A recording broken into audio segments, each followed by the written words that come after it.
Muchas gracias. Muy buenas tardes a todos y todas. Buenos días todavía. No es tan tarde. No es tan tarde. Le decía que pudiese ser muy mexicano empezar un poquito tarde, que no nos preocupáramos, pero muchas gracias a todas y todos por estar aquí con nosotros el día de hoy. Gracias al Colegio de Sonora, muy especialmente un gran agradecimiento a esta institución por hospedar este evento. Gracias también muy especial a Marco Paz por ayudarnos a traer aquí al Dr. Klitgard a nuestra ciudad. Y en el marco del 10º aniversario de Sonora Ciudadana, que este año cumplimos 10 años de lucha, insistiendo en estos temas, pues no podemos decir que empezamos mal este aniversario, que durante todo el año estaremos haciendo actividades, sino creo que invertimos, en vez de cerrar con la cereza en el pastel, primero va a ser la cereza y después el resto del pastel. Entonces yo le agradezco muchísimo al Dr. Klitgard que se haya tomado estos días para venir con nosotros a compartirnos sus experiencias.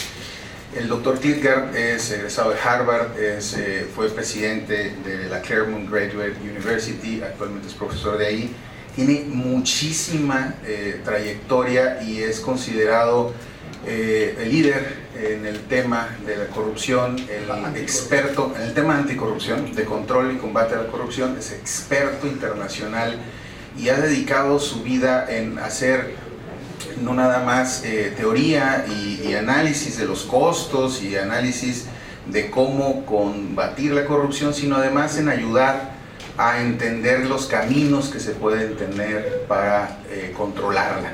Jamás eliminarla del todo, pero sí controlarla desde distintas perspectivas.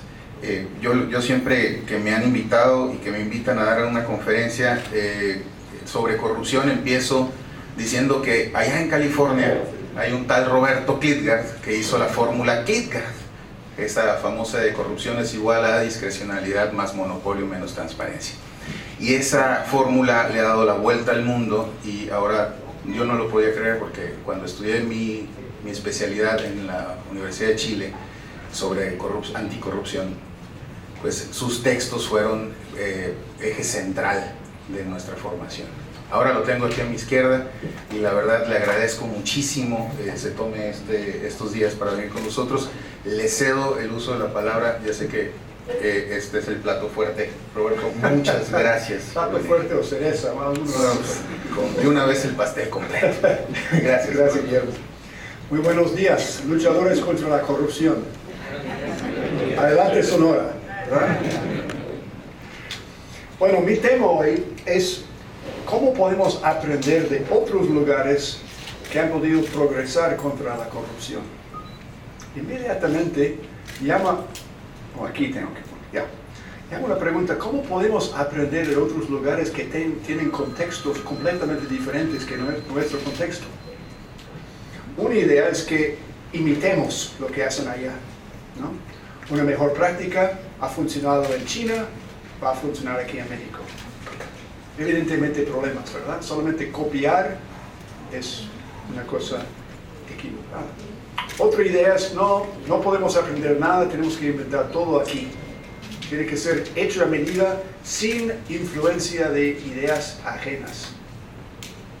Eso también tiene poca posibilidad. Entonces no puedes aprender de nada. Tu vida es diferente que todas las vidas en el mundo, sin embargo tú puedes aprender de lo que otra gente hace, cómo fracasan, cómo tienen éxito. Entonces la respuesta correcta para mí es algo como eso. Considerar juntos, de manera creativa, ejemplos de otros lugares, no para copiar, sino para estimular nuestra creatividad. Y en este espíritu quiero compartir 5 ejemplos de otros lugares interesantes. Primero voy a hablar de India, un lugar que se llama Bangalore, que es una ciudad en el sur de India, que ha desarrollado ser un centro de high-tech, un tipo de Silicon Valley para India, pero restringido por mucha corrupción, donde había un empresario social, la participación del sector privado y un fuerte empuje por el jefe del gobierno local, resultó en lo que llama una revolución en la administración pública. Segundo ejemplo viene de Filipinas, un país que admiro mucho. The Sick Man of Asia, el hombre enfermo de Asia, con latifundios, casi reconocido el estilo español latino, reconoces en Filipinas. Sin embargo, ahora está haciendo más progreso que cualquier otro país del mundo. Otra vez, el secreto es coordinación entre sector privado, sociedad civil y gobierno. También con liderazgo muy fuerte arriba, pero necesariamente la información que viene abajo sobre el rendimiento del gobierno. El tercer ejemplo es del Perú, de una ONG que se llama Ciudadanos al Día. Muy interesante. Una mujer fundó eso hace 10 años y ya tiene más de 1.200 prácticas buenas de gobernación en el Perú, de las cuales ellos pueden aprender cómo han resuelto problemas tan minuciosos, por ejemplo, tan pequeños como registros de terreno en un municipio. Cómo se puede aprender de experiencia buena en nuestro país. El cuarto ejemplo tiene que ver con redes sociales, y yo sé que tú y tu organización están activos en redes sociales, y veo que todo el mundo tiene su Twitter, ¿verdad? Haciendo Twitter a todos lados. Es un instrumento fabuloso para más transparencia, para que una persona pueda informar de una mordida, un abuso de poder, una construcción no buena, lo que sea, un problema de corrupción, puede informar a otra gente de manera anónima. Y entonces compatibilizar esto para ser una fuerza en la reforma. Y por fin, dos ejemplos que tienen en común la idea de mover desde análisis, como hacen ustedes tan bien aquí en el Colegio de Sonora, hasta acción. El análisis académico, sistemático, hasta algo que sea movimiento práctico. Bueno, vamos primero entonces a Bangalore, India. Hay un indio que se llama Samuel Paul, a pesar de su nombre es puro indio. Resulta que hay una comunidad cristiana en el sur de India que va desde el siglo I después de Jesucristo. Imagínense, un grupo que fueron por allá. Ellos se llaman cristianos siriacos, Syrian, pero no son sirios, son puros indios, ya con la mezcla de gente. Ese señor lo ves y dice, puro indio. Él trabajaba como decano del Indian Institute of Management, muy prestigioso como colegio de Sonora. Y entonces de ahí fue a trabajar con el Banco Mundial, enseñó un curso conmigo en Harvard sobre administración, reforma, etc. Y luego volvió a India. Y pensaba, ¿por qué no crear un ONG social con la meta de medir rendimiento de cada agencia local por medio de encuestas?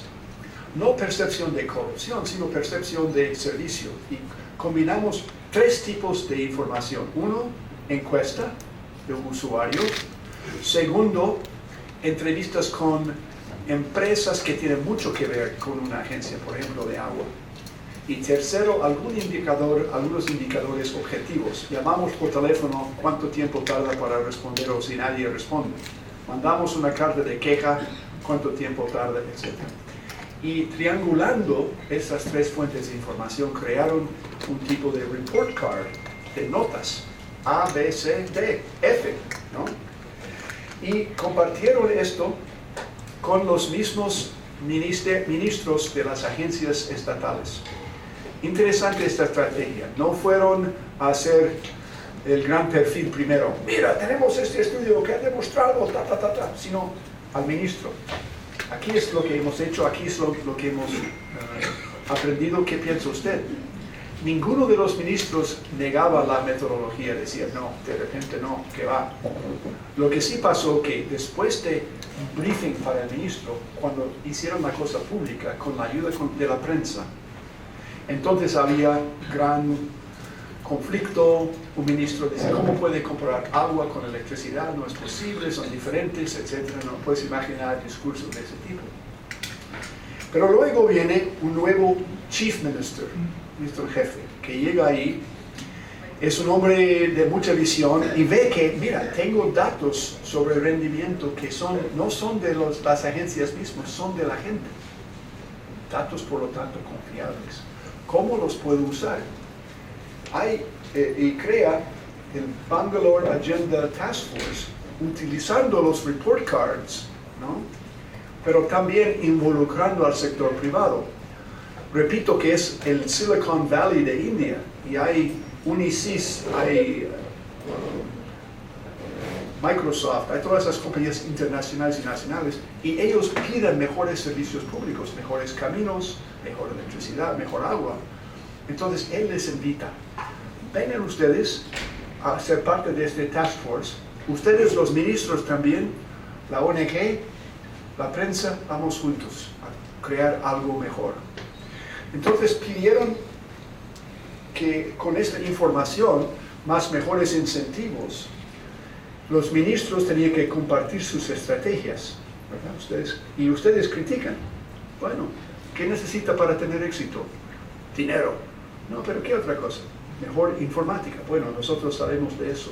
Capacitación de los jóvenes administradores de proyectos. Sí, sabemos de eso, ¿verdad? Ustedes saben mucho de eso. Ayuda con capacitación de líderes. ¿Saben ustedes de eso? Ustedes tienen información.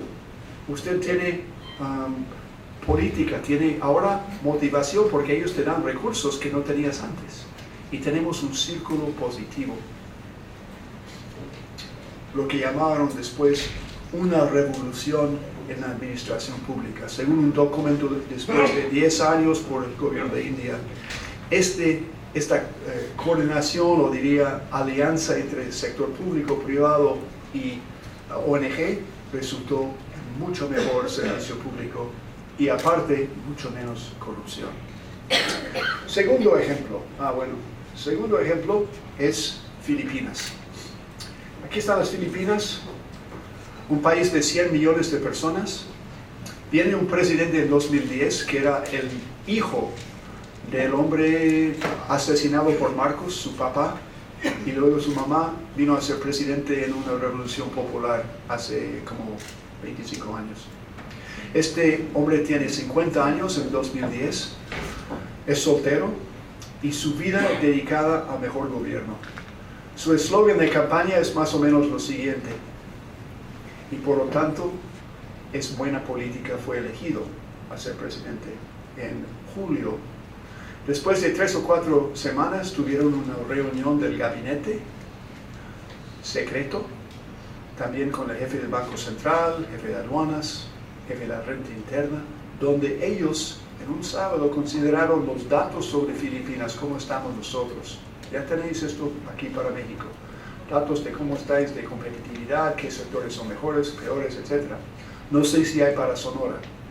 Tipo de diagnóstico que demuestra que no es solamente la causa de algún moralista. Esto está causando faltas de inversión, faltas de confianza del sector privado e internacional.